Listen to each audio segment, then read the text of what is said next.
Quadratic equations में है ना एक और टॉपिक देखते हैं, रेंज ऑफ रैशनल फंक्शंस। तो ये जो रैशनल फंक्शंस हैं जिसकी अपन बात कर रहे हैं, है ना, देखने में कैसे लगेंगे। एक तो यदि क्वाड्रेटिक फंक्शन यदि है ना, A X square plus B X plus C, है ना, उसको अपन क्यू बोल देते हैं। और लीनियर फंक्शन उसको अपन एल बोल देते हैं। लीनियर फंक्शन किस टाइप का होता है नॉर्मली, ए एक्स प्लस बी, है ना। ये वाला ए और ये वाला ए सेम नहीं है, कुछ भी वैल्यू ले सकता है। जनरल फॉर्म में अपन ने इन दोनों फंक्शंस को एक्सप्रेस किया। तो ये रैशनल फंक्शन जिसकी अपन बात कर रहे हैं, है ना, इनका फॉर्म किस तरह का होगा कि भाई या तो क्वाड्रेटिक ऊपर क्वाड्रेटिक नीचे, है ना, या तो फंक्शन इस टाइप का हो, या फिर क्वाड्रेटिक ऊपर और लीनियर नीचे, है ना, इस टाइप का फंक्शन हो, या लीनियर ऊपर, है ना, क्वाड्रेटिक नीचे, ठीक। और या फिर, है ना, ऊपर कोई कांस्टेंट हो और नीचे क्वाड्रेटिक हो। ये रैशनल फंक्शन जो हैं वो इस फॉर्म के हो सकते हैं। ये दोनों क्वाड्रेटिक अलग अलग हैं ऑब्वियसली, Q1 Q2।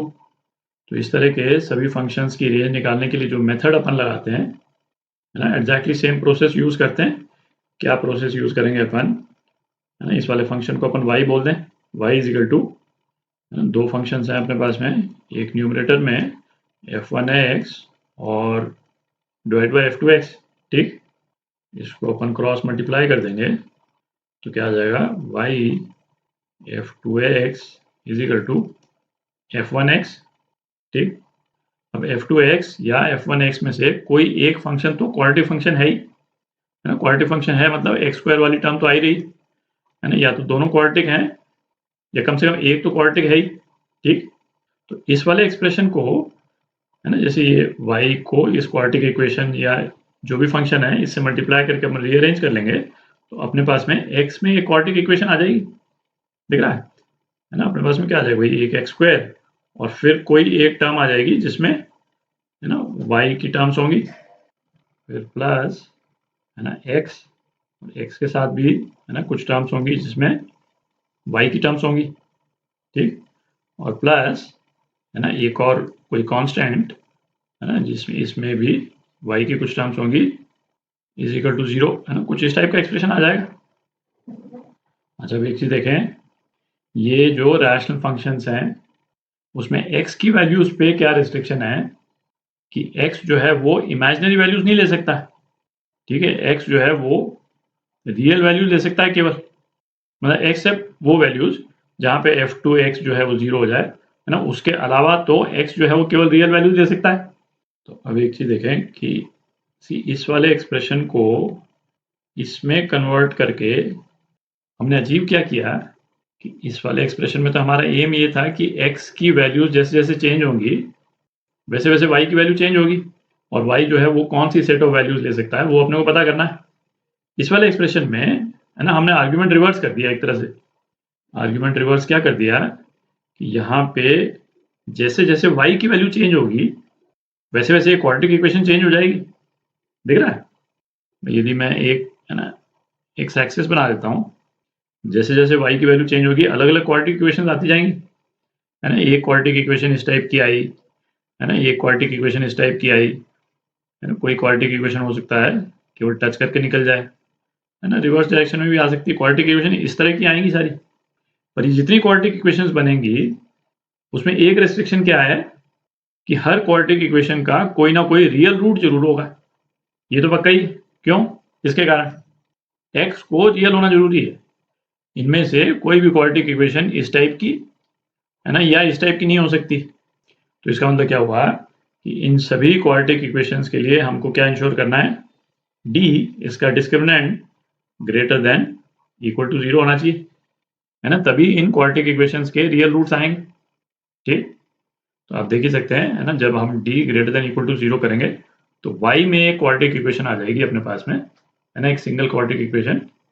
और उस क्वाड्रेटिक इक्वेशन के ग्रेटर देन 0 की वैल्यूज, है ना, y की किस वैल्यूज पे होती है ना, वो अपन निकाल लेंगे, वही y की रेंज है, ठीक। तो बेसिक मेथड और इसका लॉजिक ये है ना। अब एक एग्जांपल करते हैं, है ना, उससे क्लियर हो जाएगा। तो एग्जांपल करते हैं, है ना, find the range of function F X is equal to, है ना, क्वाड्रेटिक अपॉन क्वाड्रेटिक के फॉर्म में दे रखा अपने को।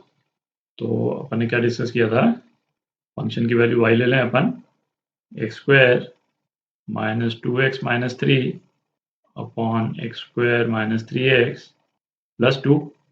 ठीक, इसको क्रॉस मल्टीप्लाई करके यदि आप रीअरेंज कर लेते हैं तो क्या आ जाएगा आपके पास में y minus 1 X square plus 2 minus 3y X plus 2y plus 3 is equal to 0। है ना, ये x में क्वाड्रेटिक इक्वेशन आ गई। और जैसा अभी अपन ने डिस्कस किया, अपने को क्या इंश्योर करना है कि y की वो वैल्यूज हों जहां पे इस क्वाड्रेटिक इक्वेशन का डिस्क्रिमिनेंट जो है ग्रेटर देन या इक्वल टू 0 हो जाए। तो d greater than equal to 0, तो B square minus 4ac 4 plus 9y square minus 12y minus 4 into a into C, ये क्या हो जाएगा 2y square plus y minus 3। और ये हमको क्या इंश्योर करना है कि ये ग्रेटर देन इक्वल टू 0 हो। तो इसको आप रीअरेंज कर लेते हैं तो क्या एक्सप्रेशन आ जाता है, क्वाड्रेटिक इक्वेशन आ जाती है आपकी y square minus 16y plus 16 greater than equal to 0।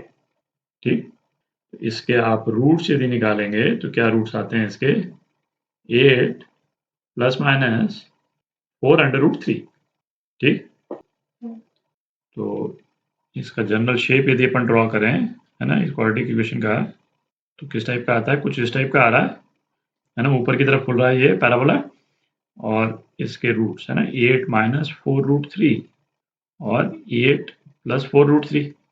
ठीक है, अच्छा, अब हमको क्या इंश्योर करना है कि ये वाला एक्सप्रेशन जो है ना, ये quadratic function greater than equal to 0 हो। तो ये जो अपन ने ग्राफ बनाया, तो अपना रेलेवेंट पोर्शन कौन सा हो गया, ये वाला पोर्शन हो गया रेलेवेंट, है ना, ये वाला पोर्शन हो गया रेलेवेंट।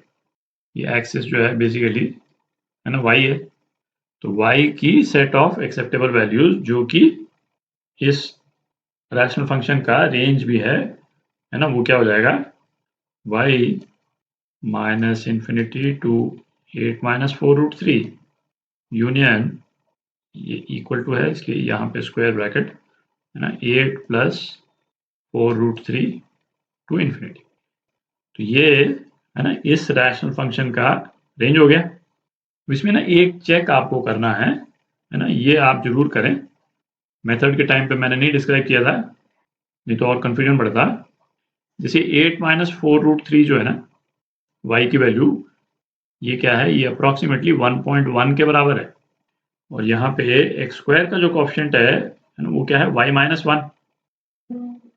तो अपने को चेक ये करना है कि जो y की जो रेंज ऑफ वैल्यूज जो आई हैं, उसमें कोई ऐसी वैल्यू तो नहीं आई है जिससे एक्स स्क्वायर का कोएफिशिएंट 0 हो जाए, है ना। मतलब जैसे इस वाले केस में यदि y की वैल्यू 1 हो जाती है तो एक्स स्क्वायर का कोएफिशिएंट तो 0 हो जाएगा ना, दिख रहा है।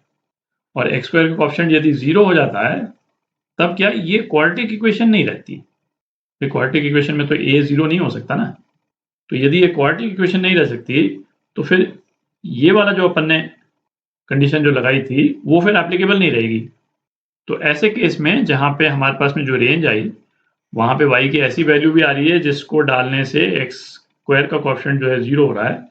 तो उस केस में एक चेक अपन क्या करें कि उस वैल्यू पे, मतलब y इज इक्वल टू 1 पे x की फाइनाइट वैल्यू आती है कि नहीं, उसको एक बार चेक कर लें। तो y इज इक्वल टू 1 यदि यहाँ पे अपन डाल दें, y इज इक्वल टू 1, मतलब x square minus 2x minus 3 upon X square minus 3x plus 2। तो यदि ये आप डालते हैं, है ना, तो x की एक फाइनाइट वैल्यू आ जाती है। क्या वैल्यू आती है उससे फर्क नहीं पड़ता, x की कोई एक रियल वैल्यू आ जानी चाहिए। तो x की यदि रियल वैल्यू आ जाती है तो y इज इक्वल टू 1 को हम रेंज का पार्ट मान करके उसको इंक्लूड कर सकते हैं, है ना। y इज इक्वल टू 1 को हम एक्सक्लूड नहीं करेंगे, है ना। तो ये रेंज हमारी करेक्ट है। ये y इज इक्वल टू 1 को एक्सक्लूड करने वाली सिचुएशन देखने में कैसी लगेगी कि जब यहाँ पे जैसे 1 डाल करके, है ना, आप जब कैलकुलेट करेंगे तो कुछ इस टाइप का एक्सप्रेशन आ जाएगा, 1 इज इक्वल टू 2, है ना, जिसका कोई मतलब नहीं निकलता है। तो वैसे केस में, है ना, इस रेंज से उस वैल्यू को अपन हटा देंगे जहां पे एक्स स्क्वायर का ऑप्शन जो है वो 0 हो रहा था। ठीक।